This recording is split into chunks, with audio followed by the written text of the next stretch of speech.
More than 2 million people worldwide are living with multiple sclerosis. In this half hour, we'll talk with a White Bear Lake firefighter about his diagnosis, as well as the MS 150 team.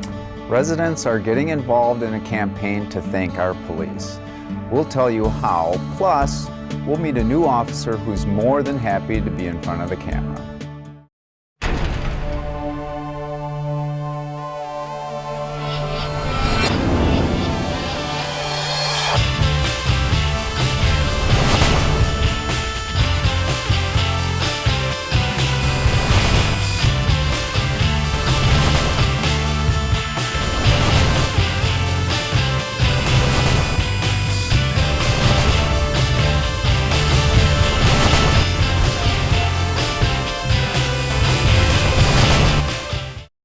I'm Trace Minarchuk. And I'm Ron Hawkins. Welcome to Lake Area Beat. And after the last few shows, this feels a little bit different being in the studio. And it's a little safer for me because I can speak without getting pelted by ice. So yeah, and it's I'm glad. Way warmer. Yes. It'll be nice to go back outside once it warms up, though. Agree. Some White Bear Lake firefighters and EMTs have formed a team to raise money and awareness of multiple sclerosis. The MS 150 team honors, among others, someone close to the fire department, and in recognition of MS Awareness Month, we share his stories. Take a look. I can remember the doctor working with, it was a resident, and he drew a picture of this flower, and he told me to draw it, and I couldn't. And I thought, this is weird. Paul Munns remembers feeling strange the day he began his MS journey more than 20 years ago. He was in medic school and forced to stop his studies when his MS failed to go into remission. When you're sitting at home and you're sitting there and you're watching the world go away, it's like, what in the heck's gonna happen? He had worries after being diagnosed, worried he'd need to use a wheelchair or whether he could even join the fire department. He convinced his superiors to let him try and has been a member for 26 years. He's learned to live with the autoimmune disease that more than anything leaves him tired. If you look at MS is, if you think of a cord, like an extension cord or regular cord, the actual, what we call the myelin, which is the actual wrapping of the nerves itself, is kind of eaten away. Multiple sclerosis affects the central nervous system, disrupting the flow of information within the brain. More women than men develop the disease, and most are diagnosed between the ages of 20 and 50. Paul isn't the only member of the department to be impacted. My younger daughter, Brittany, was diagnosed with MS 7 years ago, and since that time, our family has jumped in to volunteer on several events, including the MS Walk that's coming up in May. We have a team called the Multiple Scleracers. There's no cure for MS, but the National Multiple Sclerosis Society invests 83% of its donations on research. Supporters raise money and awareness through annual events. Ron Hawkins assembled the MS 150 team in honor of Paul and other members of the White Bear Lake Police and Fire family. One of the things I want people to know that if I come out to help you, you have nothing to be concerned about as far as you're not going to get it from me. The second thing is support, for the organization because they are trying to find a cure.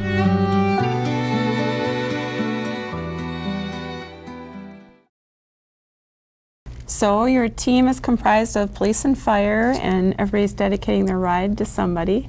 Yeah, we've got, we're recruiting additional people. We're trying to get additional people on the team, and so police and fire, and friends of police and fire people. We're happy and excited about dedicating the ride to Paul Munns again, as we saw in the story. And of course, as we saw, Brittany Mackis too. Mm-hmm. So we're excited about that. And also Dave Jar, one of our retired firefighter, has been living with MS for many years now. And so I think it'll be good for us to show our viewers a little bit more about MS and how it affects people. And as we mentioned, there's a lot of people that have MS. Yep, and you have a lot more people that you're dedicating it to. We just don't have time to talk about all the friends and family. Yep, right now we've got about 10 people. Yeah. So If you look us up on Facebook, we'll have their profiles a little bit on. And is that where on people each can of the find more person. information on it too? Yeah, Is on yep. Facebook. That's a good spot to look for people that have Facebook. Definitely you would want to look up White Bear Lake Police and Fire MS 150 team. And for people that don't have Facebook, our fundraising page, if you want to do a Google search of C.H. Robinson MS 150 or something similar to that, it'll pop it up, and then you can search for our team name, which is White Bear Lake Police and Fire. Good. Nice job. Thanks. The last edition of Lake Area Beat was all about the Polar Plunge and its mission to raise money and awareness for the Special Olympics of Minnesota. Athlete Sean Cellini plunged with White Bear Lake officers, and he also made a very important pledge. Take a look at his mission to end the use of the R word. I remember Sean, since I was new at the school, he was like just one of the first people that came and said hi to me and was like trying to be my friend and everything, and we would talk, and he just made me feel more welcome in White Bear. His smile, he's got the most contagious smile. Every time I see him in the hallway, I just he smiles and it just like lights up my day. Like I just know that it's gonna be okay. Miss Frankie, the teacher, she's awesome. He's very good at making me laugh.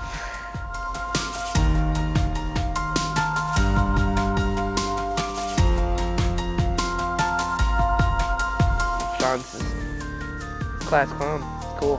You know, he knows how to make people laugh. He knows, to make good friends, and he's made a lot of those. So I'm one of them. A lot of kids my age think that it's okay to use the R word retard in a derogatory use, like as if it was a synonym to like stupid, and it's really not. It's somebody that has a disability. If Sean, like he doesn't like the R word, I don't like the R word. I don't think anybody likes the R word. So why not just take a stand and say let's not do it? Because you can say it hurts your heart.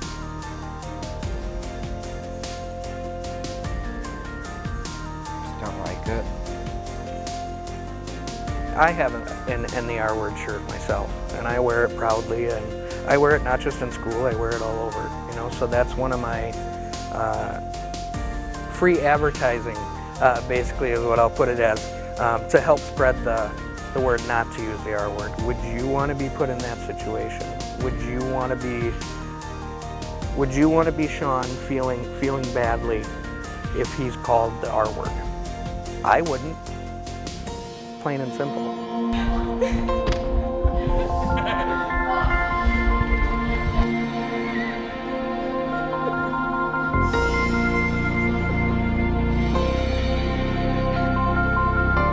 Why would you want to use it if it offends someone else?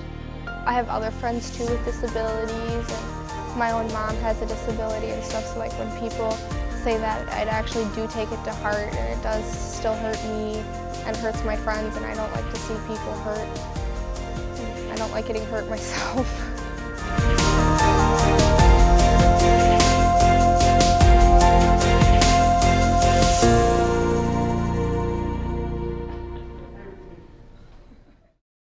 So that was a good story. It's nice Yep. to see that he's got some good close friends, and I think it's important for him and his friends to kind of spread the word amongst their age group. Yes, it's not coming from adults telling them, it's coming from people that are the same age. So. Exactly. Yeah. And he's a good person to spread that too. That's right. We're going to take a break, but first, Sergeant John Vetty gives us some advice on keeping our kids safe. White Bear Lake is a beautiful and safe community, but no place is immune to crime. Sometimes the smallest and safest towns are the sites of abductions, like the Jacob Wetterling case. We simply can't let our guards down when it comes to our kids. I'm Sergeant John Vetty with some simple ways to keep them safe. First and foremost, know where your children are. Make sure your kids tell you where they're going or ask your permission before leaving. Make sure you tell them a time to be home and have them leave the number where they'll be. If they have cell phones, make them accountable by answering when possible or returning messages as soon as possible. Have a discussion with them about stranger danger and the danger of internet predators. There are great resources online to provide you with lots of information on these topics. For younger children, help them memorize your home phone number and address. If they have trouble remembering, write them down on a card and have them carry it at all times. Set limits on where your children can go in your neighborhood. Don't allow them to cross busy roads or play in alleys or abandoned buildings. Get to know your children's friends. Meet their parents before letting your kids go into their homes. Work together with your neighbors and watch for suspicious behavior in your neighborhood. We use the word neighbor here quite a bit, but that's because knowing your neighbor is the best defense against criminals looking for victims. Remember, it's all about partnerships. And don't hesitate to call the White Bear Lake Police Department with questions or concerns. I'll see you next time.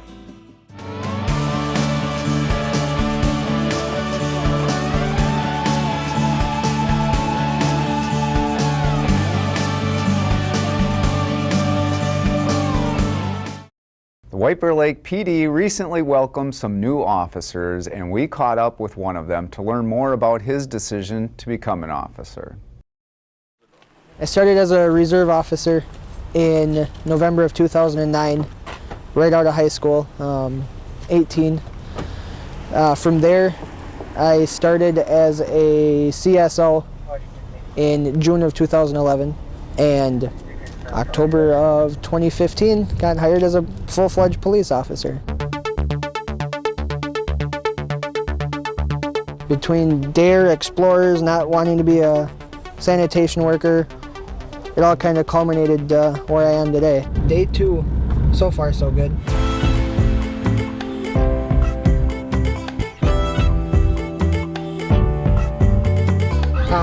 No, they never told me I would be on camera.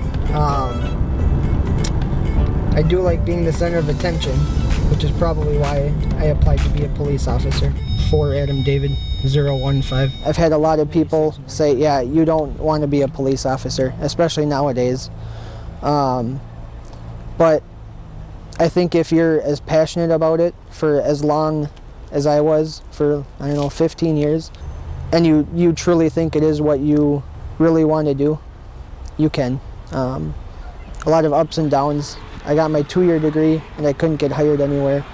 So I was kind of thinking, well, maybe I'll just quit, you know, go do something else. And then I decided I already put in that 2 years of school. It's all I've ever wanted to do. Might as well go for the last 2 years and see if that works. So I finished my bachelor's degree last July or August, and I got hired in October. So, and I mean, every time I say I got hired or I'm a police officer, I get a grin on my face. Most jobs, you see your coworkers at work, you might hang out on the weekends, that's it. Law enforcement though, they pretty much become your family. I consider everybody here my family. Nobody mentioned that, yeah, we might have a cable crew follow you around for an hour or so. I mean, I like it. It shows people out there that, yeah, police officers don't just drive around and write speeding tickets all day. They can smile, they can joke around. Anybody else who's ever seen it knows that obviously Tracy likes to joke around.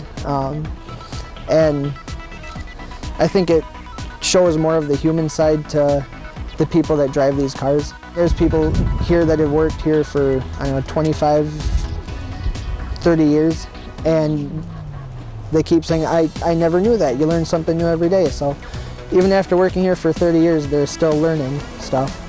And that's how I want to be. I don't want to show up one day and be like, well, I know how to do everything. I'm just not going to do anything today, you know? So, yeah, I just want to keep learning, be the most effective police officer I can be. And Pat actually had just gotten off field training and was on his second day alone with nobody in the car next to him, so I think that added to why he was extra happy that he didn't have somebody telling him what to do. What a relief not to have somebody towering over him, watching everything. Yes, not grading him performance and all of that. So he'll do a great job. Yes, he has a great attitude. White Bear Lake police and students from South Campus, along with the fire department, will once again organize a mock crash in April. The goal of the mock crash is to give the most realistic dramatization of consequences of driving drunk in order to discourage students from doing the same during the 100 deadliest days. Of course, we don't ever want underage students or anyone to drive drunk, recklessly, or distracted. But the time between prom and graduation parties is the deadliest time for teens on our roads. GTN will cover the event, so watch for the segment coming this spring. And the crash is really as realistic as we can make it for the students, and it's amazing. If some of the parents don't know, the students actually take it very seriously, and the crowd is actually pretty quiet during the mock crash. I don't know if you noticed that when you've done it. Yes, it's because it's so realistic, it can be very emotional. And some of the teens get upset seeing their friends, role playing. So to speak. Yes, yeah. and injured and in trouble and stuff. So I think it hits home to some of the students, and hopefully they're more cautious when they're out on the road. The White Bear Lake Lions Club is celebrating its 70th annual show with a production of Ole and Lena's Wedding. We got a sneak peek during one of their rehearsals, less than 48 hours from their opening night.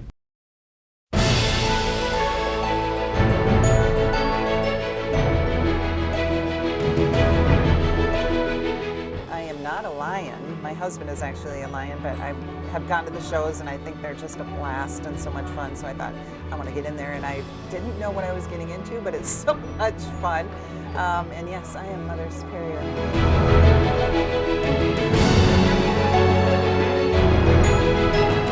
My friends will tell me I'm a very holy man. No, they won't tell me. They would never say that. But it's kind of funny that I'm playing the minister when if I walk into a church, usually people look up to make sure the roof is not caving in.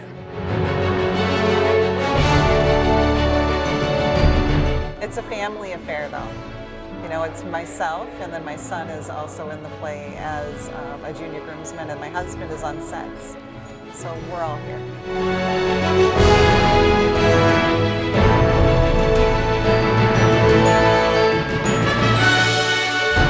I'm feeling much better, much better. Last week, if you asked me that, I was like, I don't know what I have done or gotten myself into, but I'm like, I had it written on my palms of my hands, the words. So, and being Mother Superior, I can stand up there like this. So I was taking a little peek every now and then, but it is gone now, so we're not allowed to have cards.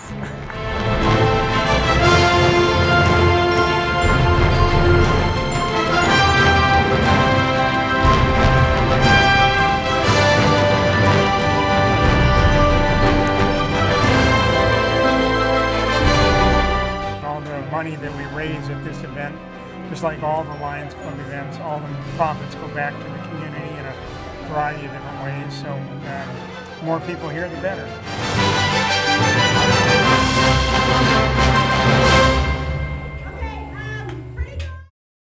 Looks like a lot of fun. Hopefully they had some big crowds come out to see them. Indeed. We're going to take a quick break, but stay tuned. We'll tell you how residents are thanking officers when we come back.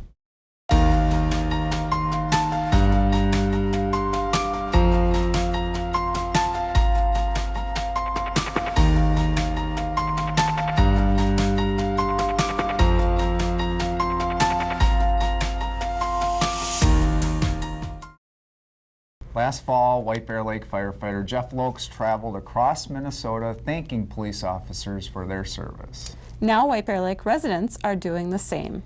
And we start with a very outgoing senior who has a lot of experience with the White Bear Lake Police Department. Grammy, you rock. Dorothy Nordenstrom spent 30 years teaching math in public schools, but at 80-something years old, Isn't that cute? It's very cute. this grandmother is spending her golden years learning to swim, Did you hear him at the beginning where he said bingo? handle a gun, I shot a Glock for the first time in my life. and say exactly what she thinks. On Facebook, I know you're on Facebook and I'm on Facebook. When I see stories of positive things that the police are doing, in the beginning, I had hesitations about, should I say that I like this, or is somebody going to be not wanting me to say that? And then I thought, I do like it, so I can say what I want to say. What she wants to say is that she appreciates the White Bear Lake Police Department and she knows officers better than most. They brought the canines and showed us that. And Dorothy joined the Fire Academy and the Citizen Police Academy twice. She's a member of CERT and she's done a ride-along with Officer Isaac Tuma. Correct? And the light. Is that the two things? Oh, good, yeah. And when we visited with her at her home, you didn't know you were going to be doing carpenter work. I did not. he stopped by to check in. He always tells me, if you need something, just tell me. If it's something little I can do quick, I'd be happy to do it. And he's been so good. Dorothy says she believes the men and women of the White Bear Lake Police Department truly care about their jobs and the people of White Bear Lake. Okay, now try it. Oh, perfect. And says a good way to get to know them is through police and fire academies. As for Dorothy, she plans to continue to support them any chance she can. And there's so many good people there at the White Bear Police Station, the fire department too. I mean, they're all so in tune with people, not just a job. It's more, their heart is in it. And they care about what they do. Stop by anytime you want to. It's nice to hear positive comments from citizens because we have a very dangerous job, and especially now, there's been so many officers killed, including the Fargo officer, Officer Moser, who was just standing on a street corner, on a perimeter, not making contact with anybody when he was killed. So yeah, it's just horrible, and we do certainly appreciate that what the officers do, and it's good to see the little clips and stories like this. yep, that's what we need is public support, and we will keep doing the best job that we can to help the community. So please keep your thank yous coming. Check out our Facebook pages, including the police, fire, and Lake Area Beat pages, and send us a message. It's fast, it's easy, and it's free, but most importantly, it's your chance to make a difference by expressing your gratitude to the men and women who serve and protect.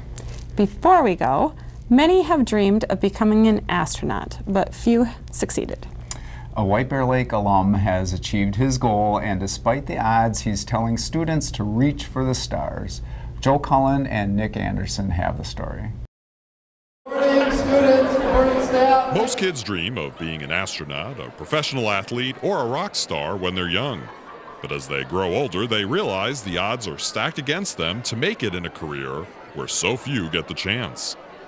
White Bear Lake native John Cassida is living proof, though, that it is possible, as he's a NASA astronaut. He recently came back to his home state to speak at his old high school in White Bear Lake.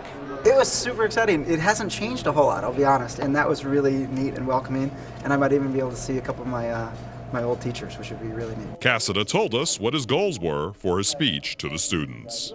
To get them excited, and not even necessarily about what I do, just about some of the opportunities that are out there, and so they're excited about what options they've got. Whether it be in science and technology, I hope it is, but whatever it is that they're doing, that they love what they're doing. Cassida graduated from White Bear Lake High School in 1991, and after earning his doctorate in physics in 2000, he was commissioned as a naval officer. In 2013, he was selected as one of 8 members of the 21st NASA astronaut class. He's certainly earned many honors in his lifetime since leaving White Bear Lake, but he's quick to credit his time growing up there as a key to his success. It's a great foundation for any kid. I mean, of course, the education is incredibly solid, and it is a great community of support from both family and colleagues in the community, of teachers and coaches. Obviously I've never grown up anywhere else, but this was a great place to do it. Cassida spoke to a gym full of juniors and seniors first thing in the morning before visiting with other science classes. That evening he spoke at the University of Minnesota. He hopes his visit was worth it to help inspire the students that occupy the same school he once called home. I hope they never self-select, right, or self-eliminate. If I had thought that I was the one who needed to decide if I was going to be an astronaut or not, I probably wouldn't have applied, because I would have thought, well, there are a lot of other capable people out there, and it's just the odds are against me. And as soon as you eliminate yourself, it's over. So hopefully they take chances where it makes sense. So before we go, I have to ask what kind of response you had about our dance on last month's show. Well, my coworkers are glad that they're not on the show for last month because they think I'm silly. Oh, yeah, you are silly. I am silly. Yes, it's true. And that wraps up this edition of Lake Area Beat. I'm Trace Minarchuk. And I'm Ron Hawkins. See you next time.